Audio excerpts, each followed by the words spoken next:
Hello दोस्तों, तो कैसे हैं आप। आपका स्वागत है मेरे यूट्यूब चैनल ज्ञानी आशीष में। आज हम लोग बात करने जा रहे हैं फाइनेंशियल प्लानिंग कैसे करनी होती है। ये फाइनेंशियल प्लानिंग का पार्ट 1 है। पार्ट 2 में हम लोग डिस्कस करेंगे कि कैसे आप फाइनेंशियल इंडिपेंडेंस गेन कर सकते हैं विद लो इनकम। अगर आपकी इनकम कम भी है तब भी आप फाइनेंशियल फ्रीडम अचीव कर सकते हैं।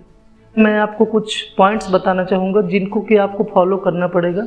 सबसे पहला काम जो आपको करना है फाइनेंशियल प्लानिंग बनाने से पहले वो है कि आपको अपना गोल सेट करना है। गोल सेट करने का मतलब है कि आपको आपके फ्यूचर के लिए कैलकुलेशन करना है कि आपके फ्यूचर में क्या क्या खर्चे आने वाले हैं। जैसे कि हो सकता है आपके बेटे या बेटी की शादी होने वाली हो। दूसरा, आपके एजुकेशन, हायर एजुकेशन के लिए ज़रूरत हो बेटे या बेटी को। तीसरा, आपको अपने पेंशन के लिए कुछ अमाउंट चाहिए होगा जो कि आपको सेट करना पड़ेगा आज ही फाइनेंशियल प्लानिंग के हिसाब से। चौथी चीज़ जो आपको ध्यान में रखनी है वो है महंगाई। आपको महंगाई को देखते हुए ही ये सारी चीज़ें कैलकुलेट करनी है। जैसे कि अगर आज शादी के लिए 10 लाख रुपए खर्च हो रहे हैं तो महंगाई के हिसाब से वो हो सकता है 30 साल या 40 साल बाद आपके 30 लाख रुपए खर्च हो। तो इस चीज़ को ध्यान में रखते हुए आपको फाइनेंशियल प्लान बनाना है। तो ये था हम लोग का पहला चीज़ कि आपको अपना गोल सेट करना है। सेकंड थिंग, आपको कोशिश करनी है कि आपके पास जितने भी लोन्स हैं उनको आप पे कर चुके हों। आपको अपने लोन्स ड्यू नहीं रखने हैं।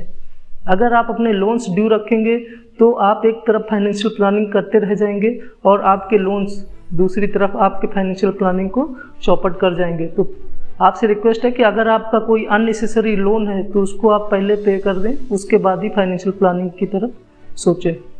यहाँ पर ध्यान ये रखना कि लोन से मैं ये नहीं बोल रहा कि आप अगर बिजनेसमैन हैं, आपने बिजनेस के लिए लोन ले रखा है तो ये बहुत अच्छी बात है। लेकिन अगर आपने अपने कार परचेज करने के लिए, घर परचेज करने के लिए लोन ले रखा है तो सबसे पहले अपना लोन पे करना है। थर्ड थिंग जो आपको करनी है फाइनेंशियल प्लानिंग बनाने में वो करना है, आपको एक हेल्थ इंश्योरेंस लेकर के रखना है। क्यों? क्योंकि अगर आप अर्न कर रहे हैं और इन फ्यूचर आपकी हेल्थ को कुछ भी एक बड़ा इशू आ जाता है जिसमें कि आपको लाखों रुपए खर्च होने वाले हैं, तो आपने जो भी सेव कर रखा होगा आज से 5 या 10 साल बाद तक, वो आपका पैसा एक ही झटके में सारा चला जाएगा। तो अगर आपको इससे बचना है तो आपको एक अच्छा सा हेल्थ इंश्योरेंस लेके रखना है जिसमें कि आपका कम से कम 5 लाख से 10 लाख रुपए तक का हेल्थ कवर होना चाहिए।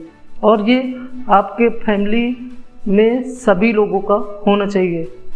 मेनली उन लोगों का जो कि बड़े वयस्क हैं, छोटे बच्चे हैं, आप उनको छोड़ सकते हैं।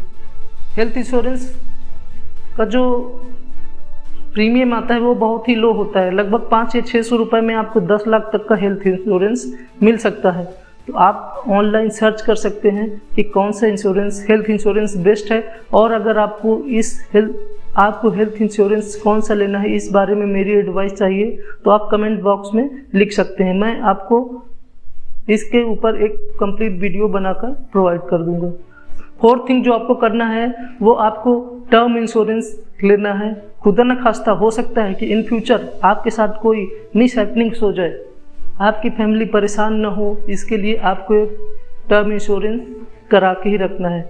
आप टर्म इंश्योरेंस के प्लेस पे लाइफ इंश्योरेंस भी प्रीफर कर सकते हैं, लेकिन मैं यहाँ पर फोकस करूँगा टर्म इंश्योरेंस की। क्यों?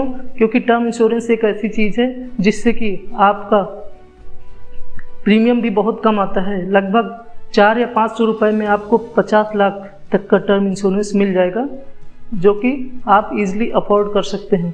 400-500 रुपये पर मंथ पे करके आप अपनी फैमिली का फ्यूचर सिक्योर कर सकते हैं। टर्म इंश्योरेंस से रिलेटेड भी आपको अगर वीडियो चाहिए तो प्लीज़ कमेंट। तो यहाँ पर मैंने अभी तक जो डिस्कस किया, सबसे पहले आपको अपना गोल बनाना है जिसमें कि आपको कंसीडर करना है कि मुझे हाउस अगर परचेज करना है, प्लॉट परचेज करना है, या फिर शादी है, या फिर हायर एजुकेशन है बच्चों की, या फिर अपने पेंशन के लिए मुझे कितना अमाउंट चाहिए होगा इन फ्यूचर और कब चाहिए होगा, कितना ड्यूरेशन के बाद। तो ये आपका पहला गोल सेट करना है। सेकंड थिंग आपको करनी है कि आप अपने लिए और सारे डेब्ट्स क्लियर कर देने, जो भी उधारी बाकी हो अगर आपके पास। तीसरी चीज़ जो आपको करनी है वो है कि आपको हेल्थ इंश्योरेंस लेना है। और चौथा चीज़ आपको टर्म इंश्योरेंस या फिर लाइफ इंश्योरेंस एक लेकर रखना है। Term insurance up to 50 lakh rupees, या फिर आप ज़्यादा अफोर्ड कर सकते हैं तो 1 करोड़ तक का मैक्सिमम। पांचवी चीज़ हम लोग डिस्कस करने जा रहे हैं फाइनेंशियल प्लानिंग का जो 5th स्टेप है। 5th स्टेप में आपको अपने लिए एक इमरजेंसी फंड बना के रखना है। आप बोलेंगे ये इमरजेंसी फंड क्या होता है? ये एक ऐसा फंड है जैसे कि अगर सपोज आप जॉब कर रहे हैं तो आपके पास कुछ अर्निंग आ रही है, और अगर सपोज आपके बॉस ने आपको जॉब से निकाल दिया तो आपको 6 महीने तक अगर सपोज दूसरी जॉब नहीं मिलती है तो आप उस इमरजेंसी फंड से पैसा यूज करें अपने डे टू डे लाइफ के खर्चों को मीट करने के लिए। तो इमरजेंसी फंड आपको बना के रखना है। इमरजेंसी फंड में आपातकाल स्थिति के लिए, मतलब कि इसमें कुछ पैसा बचा के रखना है अपने पास, जिसमें कि आप FD करा दें उस पैसे की। इमरजेंसी फंड बनाने के 2 गोल होने चाहिए। नंबर 1, आपको अपनी 6 महीने की सैलरी अपने फिक्स डिपॉजिट में रखनी होगी। अगर आप 6 महीने की सैलरी अपने फिक्स डिपॉजिट में रख लेंगे और उसको हमेशा पड़ा रहने देना, उसको सेफ रखना है, उसके साथ आपको खिलवाड़ नहीं करना है, उसको आपको बिल्कुल भी टच नहीं करना है। वो केवल इमरजेंसी के केस के लिए होना चाहिए। अगर आपका ये फर्स्ट गोल अचीव हो जाता है तो आप सेकंड टारगेट कर सकते हैं कि आपको 2 साल के लिए जितना एक्सपेंस है, 2 साल का जितना खर्चा आता है या 2 साल की जितनी आपकी सैलरी है उतना आप FD में जमा करने की कोशिश कर सकते हैं, जो कि एक सिक्योर टाइप ऑफ सेविंग है। आप FD में जमा करा दीजिए और आपके पास जब भी इमरजेंसी आए तो आप उसको यूज कर सकें। 6th स्टेप जो आपको करना है वो है आपको अपने सैलरी या फिर जो मंथली इनकम है उससे आपको कम से कम 10% शेयर मार्केट, रियल इस्टेट या गोल्ड में इन्वेस्ट करना है। आप अपने अकॉर्डिंग इसको डिसाइड कर सकते हैं। अगर आपको रिच बनना है तो मैं आपको सजेस्ट करूंगा कि आप शेयर मार्केट में आएँ। आपको ज़रूरी नहीं कि आप यहाँ पर डायरेक्ट ही शेयर मार्केट में इन्वेस्ट करना स्टार्ट करें। आप एक्सपर्ट्स से सलाह ले सकते हैं और एक्सपर्ट्स के नॉलेज में म्यूचुअल फंड्स में भी अप्लाई कर देंगे। देखिए, अगर शेयर मार्केट में आपको शेयर मार्केट में बिल्कुल भी नॉलेज नहीं है और आप शेयर मार्केट में रिस्क लेने से डरते हैं तो मैं आपको सजेस्ट करूंगा कि आप म्यूचुअल फंड के थ्रू शेयर मार्केट में पैसा लगा सकते हैं, जो कि सबसे कम रिस्की इन्वेस्टमेंट आइडिया है। म्यूचुअल फंड में क्या होता है एक्चुअली कि आप जो पैसा लगाते हैं, आपके जैसे थोड़ा थोड़ा पैसा इकट्ठा करके फंड मैनेजर्स होते हैं, वो लोग थोड़ा थोड़ा पैसा आपके जैसे लोगों से ले करके शेयर्स खरीदते हैं और वो उनका यही काम ही होता है। वो एक्सपर्ट होते हैं इस फील्ड में, तो वो ऐसी कंपनी चूज़ करते हैं जिसमें कि लॉस होने का मिनिमम चांस हो। तो आप अगर डायरेक्टली शेयर्स में डील नहीं करना चाहते हैं तो आप म्यूचुअल फंड के थ्रू जा सकते हैं, जो कि बहुत ही सेफ वे ऑफ इन्वेस्टमेंट है। 7th step, invest for your wants. आपको अपने जो मंथली सैलरी है या फिर मंथली इनकम है उसको 3 कैटेगरी में डिवाइड करना है। सबसे पहला जो कैटेगरी है वो है invest, then your need and then your want. Invest means हो गया कि आपको अपनी सैलरी का सबसे पहले 10 to 20% इन्वेस्ट कर देना है इन म्यूचुअल फंड या फिर अदर इन्वेस्टमेंट आइडियाज़ में। दूसरी चीज़ नीड मीन्स कि आपको डेली बेसिक नीड्स जैसे कि education, food, cloth, day to day life के लिए जो भी रोज़मर्रा के लिए ज़रूरत के सामान होते हैं, कपड़ा, रोटी, मकान, उस पर आप खर्च कर सकते हैं। वांट्स जो हैं कि जो हम लोग की डिज़ायर्स हैं, जैसे कि मैं एक अच्छी गाड़ी खरीदना चाहता हूँ, एक अच्छा बंगले में शिफ्ट होना चाहता हूँ, तो इन चीज़ों पे भी आप अपना कुछ पैसा खर्च करने के लिए बचा के रख सकते हैं। 5 से 10% आपको अपनी इच्छाओं के लिए पैसा बचा के रखना है। इन्वेस्टमेंट में आपको एक डाइवर्सिफाइड पोर्टफोलियो बनाना है, जिसके लिए सबसे अच्छी चीज़ होगी systematic investment plan. Smart and systematic investment plan. छोटे छोटे स्टेप्स लेकर के आप छोटा छोटा अमाउंट इकट्ठा कर करके 2000, 3000 जितना भी आपसे हो सके उतना अमाउंट आप इकट्ठा करके म्यूचुअल फंड में अगर आप डालते जाएंगे तो वो लॉन्ग टर्म में आपको फाइनेंशियल प्लानिंग में काफ़ी हेल्प करेगा।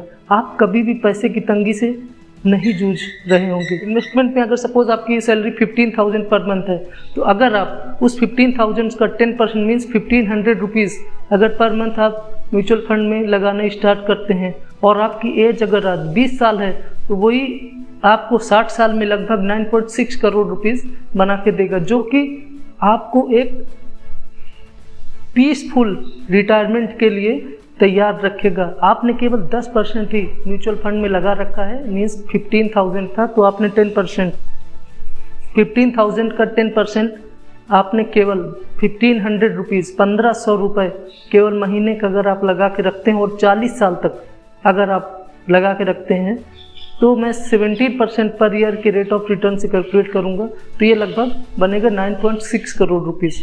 और अगर यहीं पर सपोज करिए कि आपकी एज 30 साल है, तो आप 60 साल में रिटायर हो जाएंगे, तो 30 साल में आपके जो पैसा है वो बनेगा लगभग 1.67 करोड़ रुपीज़। अगर आपको ज़्यादा पैसे की ज़रूरत है तो आपको अपने इन्वेस्टमेंट का थोड़ा सा पोर्शन बढ़ाना पड़ेगा, 10% से 20% पे शिफ्ट करना पड़ेगा। हो सकता है आप अपने बेटे की शादी है, या फिर आपको आगे चल के एक हाउस परचेज करना है, या फिर आपको हायर एजुकेशन के लिए पैसे चाहिए अपने बच्चों के लिए, तो फिर आप अपने इन्वेस्टमेंट का अमाउंट और बढ़ा सकते हैं और उसको सेपरेटली डील कर सकते हैं।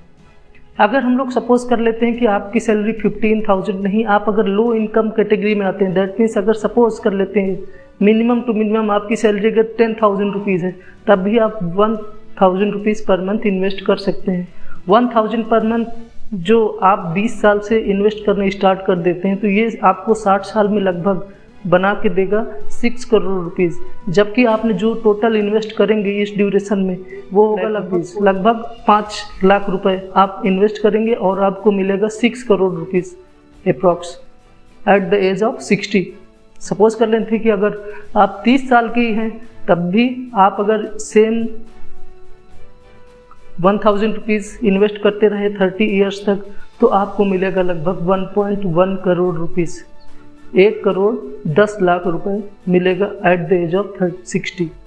तो ये मेरा कुछ फाइनेंशियल प्लानिंग से रिलेटेड कुछ पॉइंट्स थे जो आपके साथ डिस्कस करने थे।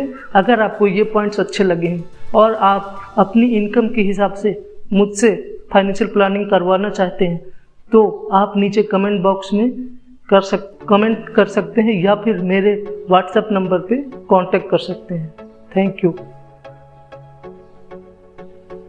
पार्ट 2 में हम लोग डिस्कस करेंगे कि लोअर इनकम वाले पीपल कैसे फाइनेंशियल फ्रीडम हासिल कर सकते हैं और ये फाइनेंशियल फ्रीडम होता क्या है। फाइनेंशियल फ्रीडम मीन्स आर्थिक रूप से आज़ादी। आपको पैसे की तंगी से जूझना ना पड़े, तो इसके लिए आपको देखना पड़ेगा मेरा फाइनेंशियल प्लानिंग का पार्ट 2। अगर आपको ये वीडियो अच्छा लगा तो please like, share and subscribe. अगर आपको इस वीडियो में बताई गई चीज़ें समझ में आई हो और आपको लगता हो कि ये आपके किसी फैमिली मेम्बर या रिलेटिव के काम आ सकता है, तो प्लीज़ इसको उन तक ज़रूर पहुंचाएं। Thank you.